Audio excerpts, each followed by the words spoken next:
welcome back to another edition of the Brandon Blackhawk Report for 2017. My name is Greg Norman. We had a chance this week to talk to Chris Dinas, who is the athletic director at Brandon High School, and we're kind of kicking off the fall season with an interview with him, kind of talking about the athletic department, a little bit about his background.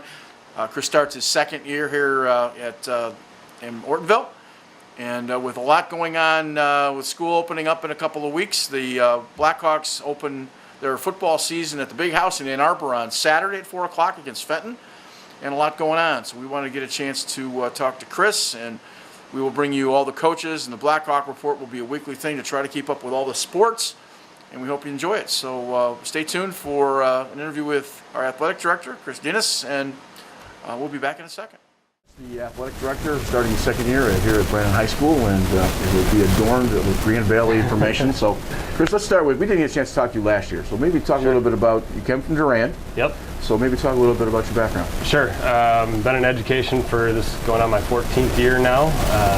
Graduated from Grand Valley in 2004, did a couple years of long-term subbing, and in 2006 was hired in Durand as a PE teacher and coach.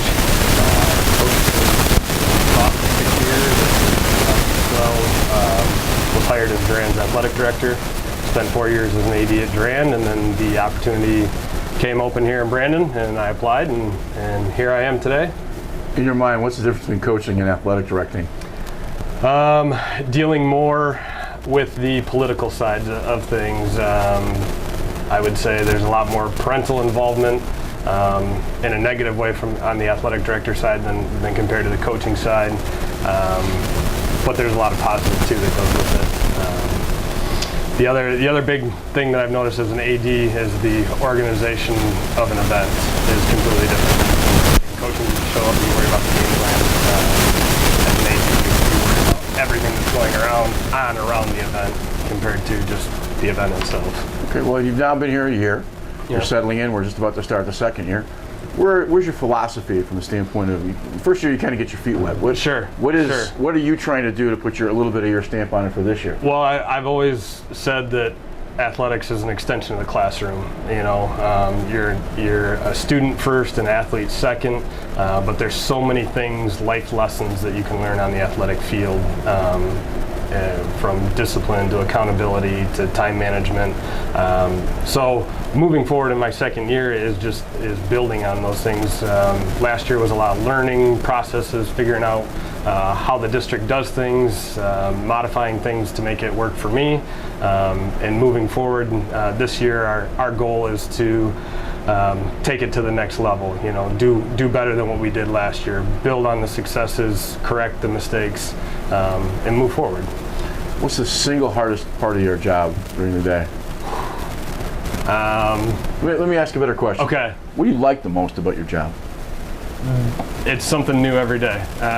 When I walk through the doors, I don't always know what to expect. So now you're not burdened with the assistant principal's job. I am not. No. So you're a full-time athletic director. Full-time athletic director. Sometimes those two hats are hard. Sure. A lot of school districts don't do that. Right. So you're able to focus on the kinds of things that are happening. On a daily basis, I usually talk with, I would say, 90% of our in-season coaches. You know, we have a few that practice late in the evening that I might not get to connect with, but usually it's hey, how's it going, coach? What's new today? How's practice, or how'd the game go last night? Just a short 5-minute conversation. I feel like I'm in the loop with all of our coaches. Now you're coming from Durand. Yep. And you'll be the second guy that comes from Durand. Larry Lamphere was here for a long time. Larry had come from over. I think Larry's from Durand. Yeah, his parents still live right down the road from me. He's a former Central Michigan All-American baseball player. Right. So from that perspective. Is step up? Is it different? Is it same size? You know, people ask me that. School size or enrollment wise, it's Brandon's twice the size of Durand. You know, there's over 900 kids here. We only had about 450 at Durand. Sports offered, Brandon offers 3 more varsity sports than what Brandon did, or what Durand did. We had 21 varsity sports there, and I believe we have 24 varsity sports here. Levels, there's more levels here. Freshman, JV, we fill out 3 levels at Brandon. At Durand, sometimes it was lucky to fill out, you know, just a varsity team. Issues though, I tell people this all the time, dealt with the same issues in Durand that I deal with here, just on a larger scale here. You know, there's more people, so there tends to be more issues or concerns that have to be dealt with on a daily basis. You're blessed with having some of the best facilities in the state, to say the least. Baseball fields, football fields, and that makes the job a little bit easier. Oh, one of the reasons I was attracted to the job, when I was coaching in Durand, we actually came over and played Brandon. And of course, when you show up, you got to drop off the softball team, and you drop off right next to this beautiful facility. And it was an eye-opener, not only for me, but Durand kids that were coaching. We're all glued to the window like Garfield, looking out. And then 2 years later, and the opportunity presents itself, and made it attractive. Used to be athletic directors were worried about making sure the grass was cut and the buses are running on time. That was, if you talk to old-time athletic directors, that's kind of what they were. Right. That was they aspired to more, but I mean that's kind of what it was. It's really changed philosophically. Sure. And sports administration is much more complex than what direction used to be. Right. Where are we in the world of athletic directors in terms of those kind of things? Well, yes, so many hats to wear. Yeah, I would say that what you mentioned is still the foundation. You got to make sure the fields are ready, the kids are there, teams show up, officials show up. But then on top of that, I think we live in an age of social media where the marketing of your sports has really grown, and we not only market the upcoming events, but then the results of those events, and then recognizing those outstanding athletes or those coaches, and people want instant results. So when the game's over, they're checking their Twitter feeds or their Facebooks, and they want to know. There's no wait until the Saturday or Sunday paper to see the scores. What's your philosophy on non-teaching coaches versus? Obviously, you want somebody in the building. We would love to have our coaches on staff in the building, but I think you ask any athletic director across the state, that's just not the trend anymore. We've had varsity positions posted even in my first year where we've had 0 applications, and most recently we just filled our swim position over the summer, and that was posted for a couple months with no applications. So you have to think outside the box. You got to be willing to hire those coaches who are non-staff. It makes it challenging sometimes because those who have not been trained through the education system come in with different philosophies and different mindsets, and the psychology of educational athletics isn't always brought in with those non-staff coaches. Where does your philosophy stand? As far as you said, obviously that schools want in athletics or 2. I get that. What do you expect from your student athletes? Well, I think like any athletic director, I want our kids to push themselves, achieve the best that they can be, not only on the field but in the classroom, because I guess I'm a firm believer there's life after sports. I played college sports for 2.5 years, and I realized that it wasn't going anywhere after that. I was not professional bound in any means. Those who are gifted and can go on to that next level, that's great, but eventually they're going to need something to fall back on, and education is the ticket.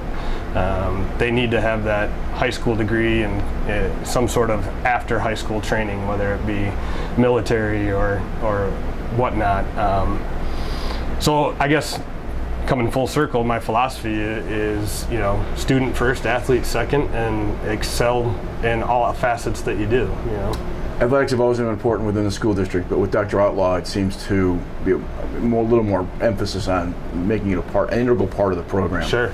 And when you have a superintendent who's as interested in athletics as the athletic director, obviously it makes your job a little bit easier. You've had some success the last couple of years. Things seem to be moving in the right direction. You've had success within the Metro League in all sports. That hasn't always been the case over the last maybe 5 or 6 or 10. So from an administrative standpoint, that's got to help you as an athletic director. Absolutely. The support from our administration has been awesome.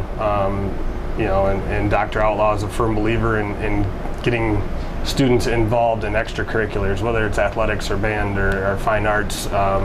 and everybody knows that there's statistics that prove those kids that are involved in extracurricular activities do better in the classroom. Therefore, when you do better in the classroom, you get better test results. It makes your district look better from an educational standpoint, but also athletics. Like you said, we're building on some success over the past few years, but we're not satisfied with that. We want to continue to get better and be the best. Talk a little bit about the coming fall. You're coming off a good football season.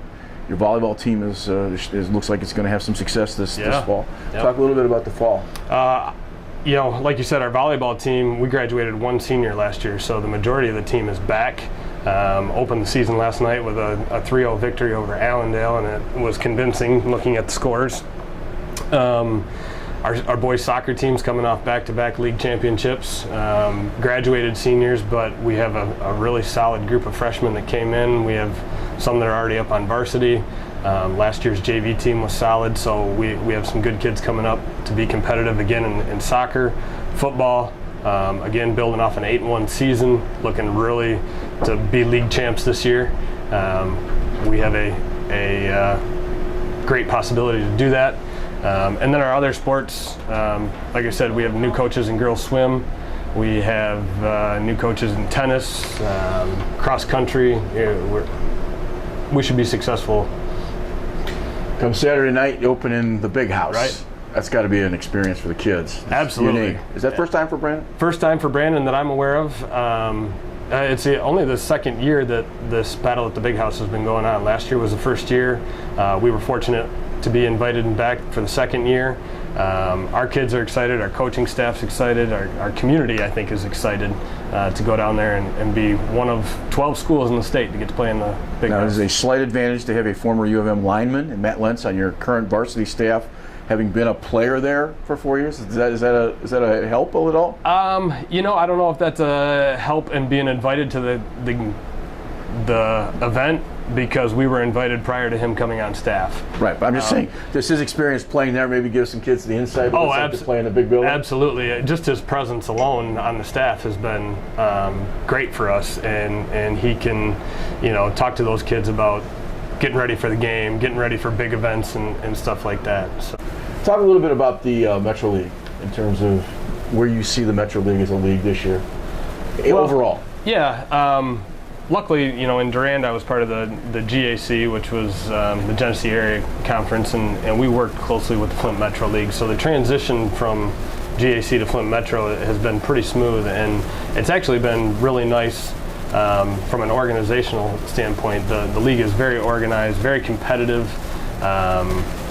This year, we have accepted Owasso, so now it's a 9-school league. Owasso's in the Metro. Owasso's in the Metro now. Didn't know that. Yep. So starting this school year, so we have 9 schools, very competitive. I see it staying that way for a while. I don't see an expansion in the near future. I think just in my short time in the league that everyone is very satisfied with the direction that it's going. From a league standpoint, last year Flushing girls basketball wins the state championship. What a way to represent the league. And when you look at Class A, Flushing's actually a small Class A compared to the rest of the state. But to win the girls basketball championship, that's an honor for our league, and we can be proud of that. And we've had several other individual state champions come from our league, and other schools that have gone deep into the playoffs, and I think that's a credit to the competitiveness of the league. What's the one thing that keeps you awake at night? There's not just one thing. There's several things. I was just telling my wife, because I got a 40-minute drive to work every day. And you live where? I still live in Durand. Okay. So it's about 35, 40 minutes depending on traffic. And I was just thinking about this the other day. In the last 4 years, I don't think I've had a solid night's sleep, because there's always something that wakes you up in the middle of the night. Whether it's an email you didn't respond to, or that you have to respond to, an event that you got to get ready for, a parent conversation that you wish you would have handled a different way. There's just something that wakes me up every night, and I can't shut my brain off. The job requires multitasking, to say the least. Oh, absolutely. Are you a multitasker at heart? Yeah, I carry 2 phones. One's district, one's private. But with that being said, yeah, there's many nights where even on the drive home, I'm calling and talking with coaches or other ADs or even officials, and it just comes with the job. I think you have to be able to multitask and work more efficient. You mentioned your wife. Talk a little bit about your family. Sure. I've been married 5 years. We have 2 kids. She's my rock, my foundation. Very supportive. She's athletic minded. She gets it. She was a varsity coach herself while we were dating prior to getting married. But since having kids, she's given up the varsity coaching. I come from a family of 5 boys. My dad was a teacher, athletic director, high school principal. He was my high school principal. I think just the family atmosphere that I've come from has been nurturing, but also learn to compete, with 5 boys. She mentioned you're a West Side guy, Greenville? Yes, yep. Came from Greenville. Which is a very competitive Yeah, if you're familiar with that area, okay. Greenville just, redid their football stadium. They've hosted the 8-man finals the last 4 or 5 years. But just beautiful facility and is West Side better at stadiums and better at facilities than the East Side? It seems like it. It's a roller coaster. When I was growing up, the East Side had all the money, all the state championships and stuff, and then it seemed like it started to turn somewhere in the early 2000s. Grand Rapids took off with the growth. Even through the market crash, so-called, Grand Rapids still prospered. They really continued to build and turn things around, and in the last 4 or 5 years, I mean, there's some beautiful facilities over there that have popped up. You kind of followed in Dad's footsteps. Yeah. Are you the only brother that did that? No, in fact, 3 out of the 5 of us are in education.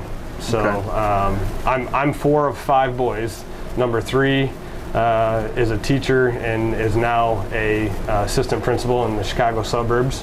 And then myself went into teaching and athletic administration, and my younger brother is a teacher and varsity coach up in Ludington. Okay. So obviously, at Dad's knee, so to speak. Yeah. And obviously, some lessons from him? Absolutely. Do you use him as a resource? Yeah, a lot of times call and say, hey, what would you do in this situation? He's been retired 8 years now, 9 years. So even in that short period, things have changed a lot since he's been out. What would he tell you about today versus when he was doing it? Is there an acknowledged fact that it's different? Oh, absolutely. There's things that he just would be, I guess, old school and, okay. and not even deal with. He might get a parent phone call or a email and he might respond to it as simply, I'm not going to address it. That this is how it is and this is how we're going to do it. Where in this day and age, I feel like I have to listen. I have to take different perspectives into mine. And sometimes you have to have that hard bottom line, but there's a lot of complaints in the coaching world that sometimes now athletic directors are politicians and floaters, because used to be athletic directors always back their coaches. And it's not really a political question, but as an athletic director, you got to listen to both sides, I would think. Oh, right. Because parents sometimes have legitimate complaints, and sometimes they don't. Right. How do you deal with folks that are a little unrealistic in their process? You walk a fine line. It didn't take me very long to figure out there's 3 sides to every story. There's 1, 2, and then somewhere down the middle is that truth, the third story. And it's trying to find that. And I think, some parents, they have those unrealistic expectations, and there's that entitlement feeling, and dealing with that can be challenging. I don't know how to put my finger on the exact answer for you, but it's a challenging task. It's the everyday aspects of what you have to do, right? To say the very least. In this county this summer, there have been 4 or 5 coaches who have resigned or quit under what they felt was the pressure to win versus the experience of being a high school coach. And that's starting to creep in the discussion a little bit, where it never had before. Sure. Guy was the best teacher in the world. Maybe he didn't have the talent and athletes, but he's 1 in 7. Give somebody else a chance. Does that creep into just winning creep into your? No, and to be honest, in the last 5 years of doing evaluations of coaches, the win-loss record has been like way down on the evaluation chart. To me, putting a team out there that is competitive, that shows improvement from the beginning to the end of the season, kids were treated well, respected, those are more important, because like you said, those kids 20 years, 30 years from now, they might not remember their final season record, but they're going to remember the experience and the coach that they had. And I think that really is more important than the win-loss record. You sound very old school. I think that comes from upbringing. No, but I'm saying that this is common sense. Right. Right. And so, I'm not really I wasn't looking for specific answers, but your answers seem to be common sense, old school answers that are, let's respect everybody across the board and let's have fun. Right. Well, and one of the things that I say a lot is, why let the truth ruin a good story, and why should common sense get in the way, or why shouldn't common sense get in the way of your overall thinking? Common sense goes a long way. In a world where common sense isn't so common. Exactly. Sometimes. Exactly. Thank you. From that perspective, right. I get to. I guess we're sitting here a 2 days before the big Michigan opportunity. When we get to November, what are you hoping for? Some league championships? Oh, absolutely. Like I said earlier, our football team is gunning for, obviously we open with Fenton, who's the returning league champ, so we're gunning for the first victory of the season, but also to be Metro League champs, not only in football, but soccer's got a good opportunity. Volleyball has a great opportunity. Our other sports, we want them to be competitive and to do better than last year. So, absolutely, we want to make a run, get to the playoffs, and make a run in the playoffs. Chris, we really appreciate your time. Well, thank you. And is there anything we missed? No, I'm excited for another opportunity, another season to get going here at Brandon and take us to the next level. Very cool. Thanks so much. Yeah, thank you. I want to thank Chris for sitting down and talking with us. I think he gives you quite a bit of insight to how the Brandon Athletic Department works, and we certainly appreciate his opportunities. They have a great season. We're looking forward to a great game on Saturday. We'll bring to you next week on Monday for the opening part of the 2017 Brandon Blackhawk fall prep season. So that said, for all the guys in the back, my name is Greg Norman, and we'll see you next week.